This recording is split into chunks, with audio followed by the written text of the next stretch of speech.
do. The thing that holds my life together and keeps me focused. But I want to talk about practical steps that I think each of you can apply in your own lives to make them better. Now, my book was released in November of 2013. And since then, several times people have asked me what motivated me to write the book. And I have to admit, I struggle with that question sometimes. Sometimes I would give a long, rambling answer and hope they would get it. And they look at me like, and then I tried to give a short, crisp, to the point answer, and then they would look at me like. So I finally thought a few months ago what motivated me to write the book. What motivated me to write the book was history. The love of history, the use of history, the need for history. History. My love of history. I want you to understand, during my youth, I didn't love history.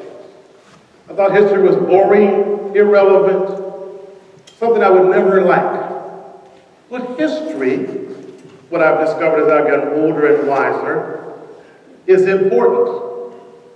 History gives context to the present. To be able to trace the things you've done and end up where you are better enables you to make future decisions about where you're going. It's because of history that you're able to do that. So I thought about it. History is what made me write my book. But here's the next question for you. If the book is about my history, how does that benefit others from reading it? I mean, if I had just written about all the things I've done right, all the things I've accomplished, it wouldn't be of much benefit to you. It may be a wonderful brag book for me. It would have just been a 166-page resume. So I figured I had to be as transparent as possible when I wrote the book. I talk about my failures and the things I've done wrong, and the successes and the things I've done right. Because I wanted people who read the book to get some value and meaning from it. So I thought about, how would I make this meaningful to others? How would I make my history count for you? I try to be as transparent as possible. So what I'd like to do is take a few of the items from the book to discuss tonight to show you how it can apply to your life. Now, the first chapter in the book is called, Where Are You Headed? So where are you headed? That's a question I think everyone needs to answer, and everyone needs to think about. Where are you headed? If you think about it, history is so important because when you watch a movie based upon a true story, for example, and it touches you, or it moves you, or you learn from it, it's because somebody somewhere took the time to write or record what happened. History, therefore, puts flesh on the bones of everything we do. History makes it valuable to you. So I'm going to walk you through some history and see how you can gain value from what I write. Where are we headed? First question you should ask yourself. We all should be continually asking ourselves, where are we headed? Let me tell you why that's important. Say, for example, you decide tonight you're going to leave and drive to downtown Detroit. You would hop on 675 South, go to 75 South, and continue on to Detroit. Well, let's say for some unknown reason, you get off at the Holly Road exit. Now, that may or may not get you to downtown Detroit. I've never tried that way myself, but it's not the best way to get there. So if you ride around for a little while, you say to yourself, where am I headed? You decide at that point then you should get back on 75 and continue to Detroit. So you ride a little further. You head into downtown Detroit on 75 South. And for some unknown reason, you once again get off on the 6 Mile Road exit. Now once again, that may or may not get you to downtown Detroit. But I would say to you, that's still not the best way to get there. So if you ride around for a while, you say to yourself, I need to get back on 75, keep going to downtown Detroit. Here's the point I'm trying to make to you. once you figure out where it is you're headed, you have to make the decisions to get you there in the best way. In your life, whether it's Detroit, whether it's a job, whether it's a career, once you figure out where you're headed, you should be constantly evaluating and reevaluating the decisions you make to end up where you want to go. History. So, here's the next question I have to ask you. If you want to get somewhere in life, what are some of the things you may have to go through? I have to admit, I didn't always know where I was headed. When I graduated from high school, I like telling this story, I graduated with a 1.97 grade point average. 1.97. They rounded up to 2 point just to get me out the door. They said, listen, we can't do anything else for you. You can't do anything else for us. Leave. So I left. But here's the question I have for you. Once you know where you're headed, what's next? Once you know you're going to Detroit, next is you stay on 75 to get downtown Detroit. But in your life, when you figure out where you're headed, what's the next step? I'd like to explore that question, if we can, by talking about one city in particular to illustrate my point. San Francisco, California, better affectionately known as Frisco. Frisco is perhaps my favorite town to spend some time in. I love San Francisco. I've been there many times. One time last year, as I'm leaving the airport, heading to my hotel room in a taxi cab, I'm looking around at the rolling hills of San Francisco and the beautiful buildings and the bodies of water. And as we get closer to the city, I'm seeing the skyscrapers and the hustle and bustle of people in town, and the sea of yellow cabs, and the hills in San Francisco. And then I see the cable cars. The cable cars, which are beautiful wood-grained cable cars with decorations all over them. And before then, the closer I got to a cable car, many of you will remember this, the old Rice-A-Roni commercials. Rice-A-Roni, the San Francisco treat. Every time I go to Frisco, I think about that stupid song, okay? But in this day, it struck me like never before. Seeing all that stuff going on in San Francisco, I got excited, and I felt this, what I like to call youthful wonderment. Youthful wonderment is that feeling that says, I can be anything I want to be. I can do anything I want to do. Youthful wonderment. For those of us over 18, you probably still remember your senior high school class trip. Remember as you sat on the bus or the plane, getting ready to go to your destination. And you were so excited. You had your whole life ahead of you. You said to yourself as you sat there, I can be anything I want to be. I can do anything I want to do. Well, that's what I felt in San Francisco that day. And sometimes it hit me. That's what's missing in people's lives. That feeling that I can be anything I want to be. I can do anything I want to do. That's what keeps you motivated and focused. But life has a way of drawing that out of you as you get more responsibilities and more challenges.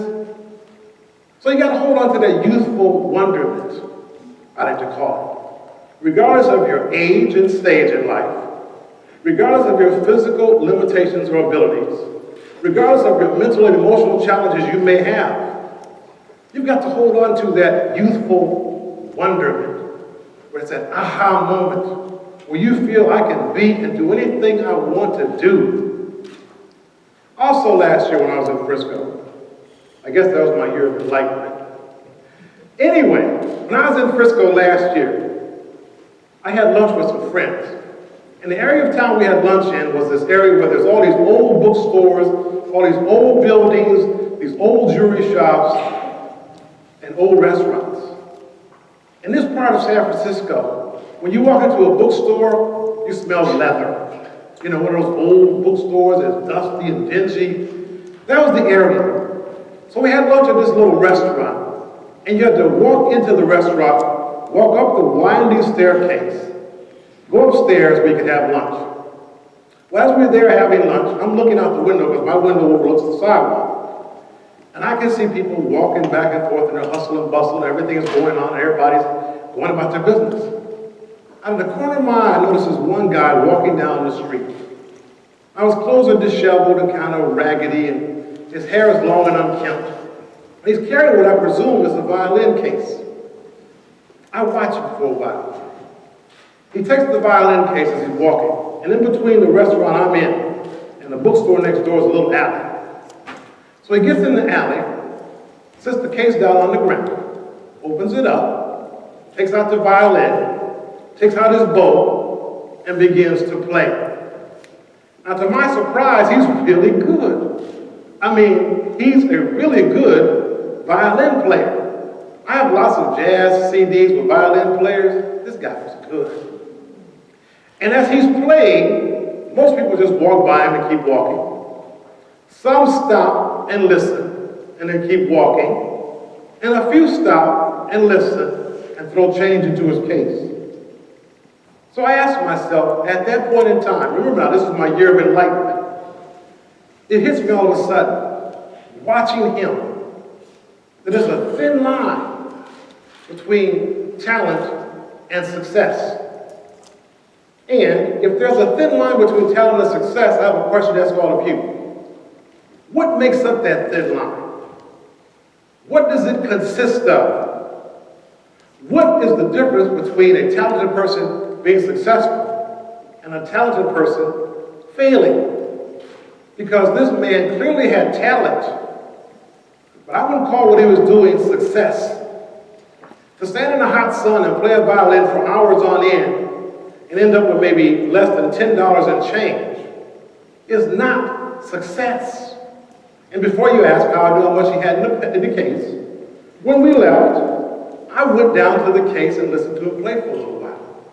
And I looked and I counted the money. And I threw some money in, not change, some dollars, because I appreciated what he was doing. But that's not success. So what separates talent from success, in my opinion, is discipline. Discipline is the difference. Discipline is the answer. Because if you're disciplined, that leads to persistence. Persistence leads to completion of tasks. Completion of tasks leads to success. I know a little bit about persistence. I've learned a little bit in my life. For example, I got all these stories to tell you about my failures, not just my successes. You can read my bio and say, man, this guy's done a lot. Boy, I've failed a lot. Let me tell you about persistence. Before I got my license to practice law, I had to take the bar exam 3 times. Now, the first time I took it, let me explain the bar exam to you. It's this 2-day test. The first day is 15 essay questions. The second day is 200 multiple choice questions. So the first day we have the 15 essay questions. And I'm sailing right along. I'm feeling really good. Then I hit a roadblock in question number 7. And I'm stuck on it. I'm like, time is running out. I'll finish the other questions, come back and answer number 7. Well, you know how that worked. I didn't have enough time. I couldn't come back and finish question number 7. So I get through and they said, time is up. And I'm like, no, are you kidding? They said, time is up. So that night, I go to my hotel room and say, boy, that could be bad. When this exam results come back, that could be really bad. Well, that November, I got my results and it was bad. I had failed by 7 points. Now at that time, you could appeal your scores on the bar exam. And if you didn't want to write your appeal, there were lawyers willing to do it for you. Of course, there was a catch. They would write your appeal for about $3,000. I didn't have 3,000 cents. So I said, that's not an option for me. So I wrote my own appeal. Now, that was a grueling task.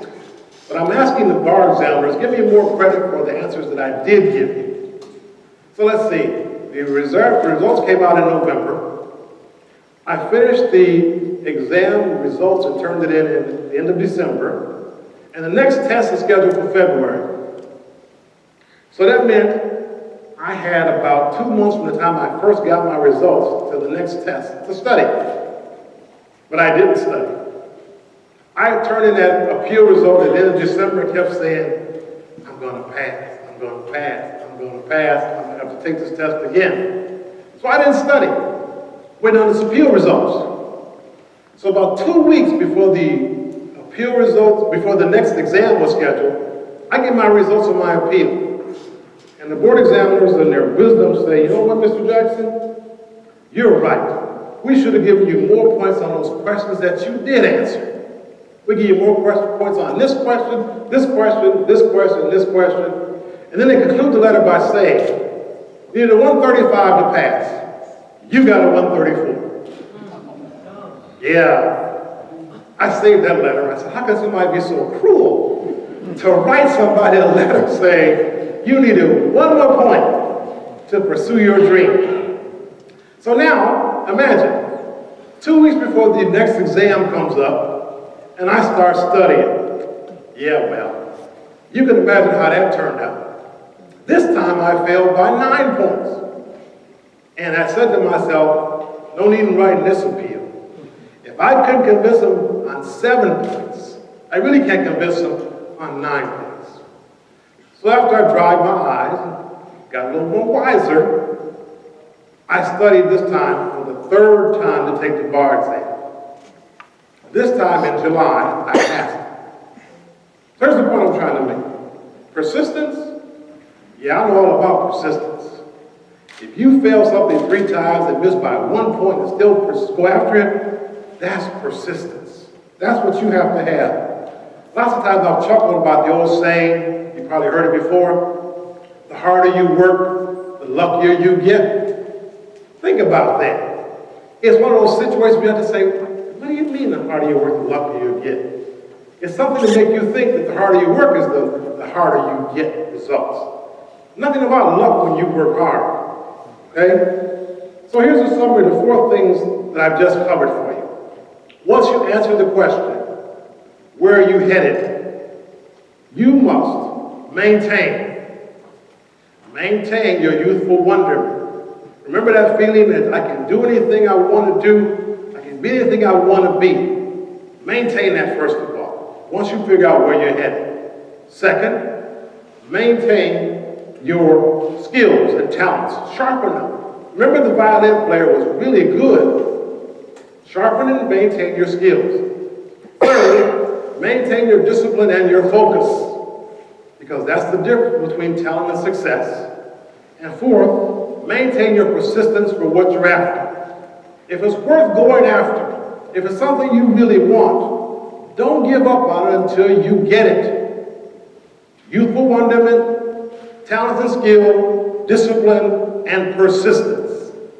Once you figure out where you're headed,